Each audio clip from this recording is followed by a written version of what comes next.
Well, thanks very much. And after seeing the people that have preceded me, mine's a little bit more mundane than theirs.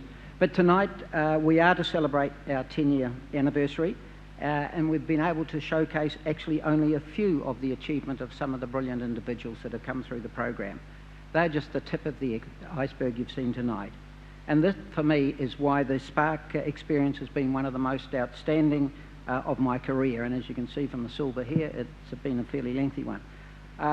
For more than 10 years, though, I've been privileged to work in this novel, exciting and entrepreneurial partnership with the volunteers from the student, the staff and the business here at the university and the business community. Thank you all for the wonderful experience that you've given me and the difference you are making. Priv said in a video, people commit to Spark because it has the potential to help drive and change our country. And that really was our mantra, and Fatty, you'll remember it, that's why we started the whole thing back then. I'm one of those believers. I was also at the Knowledge Wave conference in 2001 when it set the goal of creating a knowledge wave-based economy and returning New Zealand to the top half of the OECD in rankings in just 10 years. The dream was right, but the time that it would take was badly underestimated.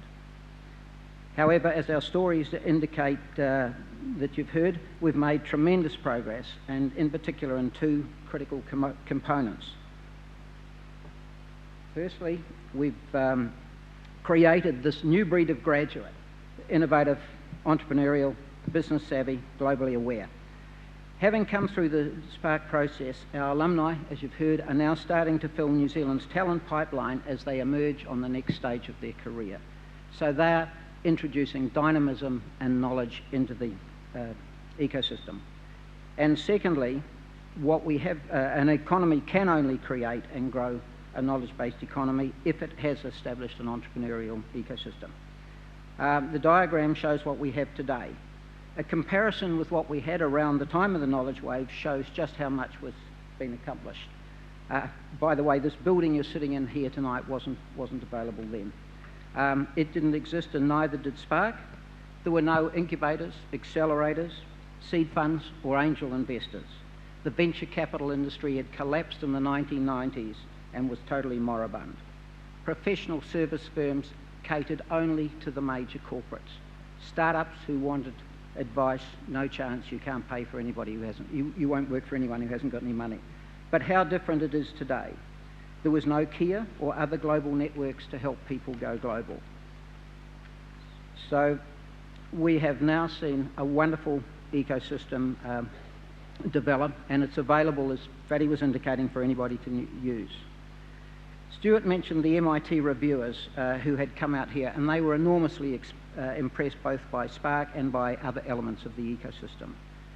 Most importantly, they were stunned at the pace at which New Zealand's transformation is occurring and how so much has been achieved in such a short time.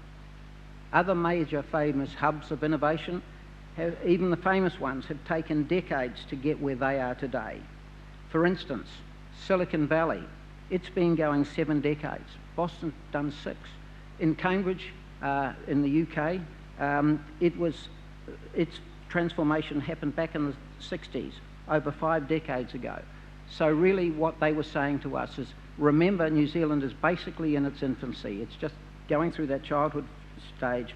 You've got a long way, you've accomplished a hell of a lot in a very short time. The key thing that you also get from analysing these hubs is to find out that once the ecosystem is established, the rate of expansion is exponential. So you can look forward to more and faster growth. And I believe that there are already signs that this is happening in New Zealand now. But we have to be conscious we cannot rest on our laurels. We're now competing for a place in an unforgiving global world which requires us to play a long game. We are indeed in a race without end, and where the progress is measured in decades. So New Zealand must remorselessly continue to develop and nurture all these activities which are now bearing fruit. And we can only do this by having long-term policies and commitments to invest in these successful programs. Other outsiders also see New Zealand's economic transform becoming a reality. It's great to have some market validation, as all you Sparkies know. This month, the IMF released its economic forecast for 2013. New Zealand is classified, along with many of the OECD countries, as being in one of the 35 advanced economies. And the IMF predicts that this year New Zealand's growth rate will only be bettered by 4 other countries. So instead of being down in the 20s and 30s, we're up at number 4.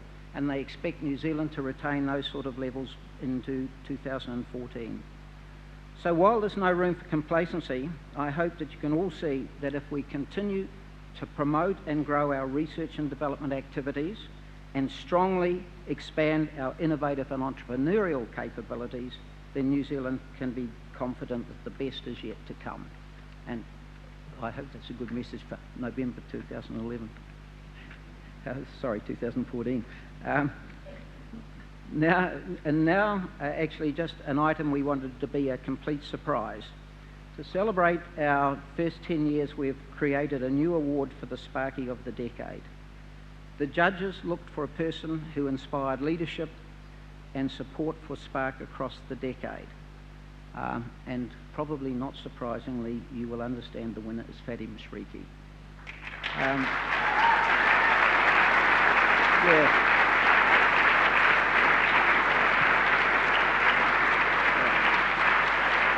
I'll say a few words first and then give you the...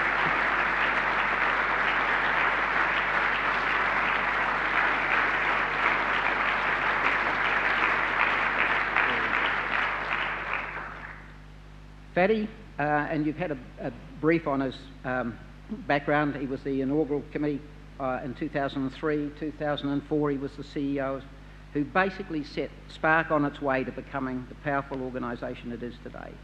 Over the next 8 years, he's been a tower of strength, helping Spark develop successive generations of leaders and entrepreneurs with countless hours of mentoring and inspirational speaking engagements. And of course, he's been a wonderful role model for others to follow.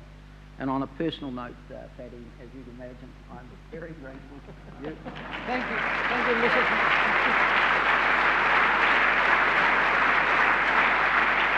So, Olivia, we'd also like to acknowledge you.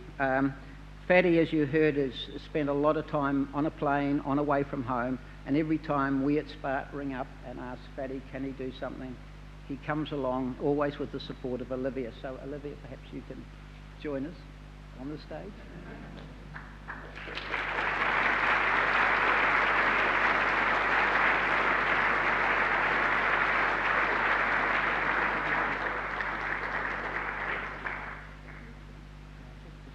And I think when Fatty started, he read out the inscription, "The spark ignited when imagination and skill combined to create a new dream." And Fatty, you certainly have done that for us. Thank you.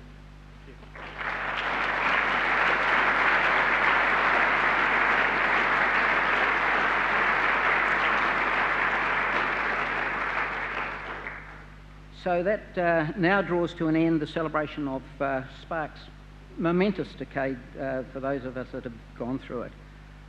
So now it's fitting that as we move on to the next decade, we have the announcement of the first winners in the new era. I've been asked to say a few words as a member of this year's Sparks judging panel and as one who've read actually thousands of plans over the decade. And I should also thank my wife for the countless Saturdays and Sundays when I have been AWOL. The judges are delighted to find this year the overall standard of the 13 finalists was exceptional, and frankly, guys, it's the best we've ever had as a collection. In part, we saw that this was due to your superb work as participants, but in part it is due to the excellent support provided by our many speakers, judges and mentors, who each year, as they go through this job, get better and better, and their experience is showing. We also believe that all the finalists this year have the ability to be successful, some on the international stage, and others will enjoy their success in a New Zealand context. So finalists, even if you don't win prizes tonight, We do want you to stay in touch with Spark because, as you know, there is a network out there and we believe we can be a great deal of help to you with your further development. So, thank you all, to all concerned, for the work involved and the commitment that went into this year's entries. They have taken the standard of the Spark Challenge to a new high, and it's a great opportunity to celebrate the move into the new decade. Thank you very much.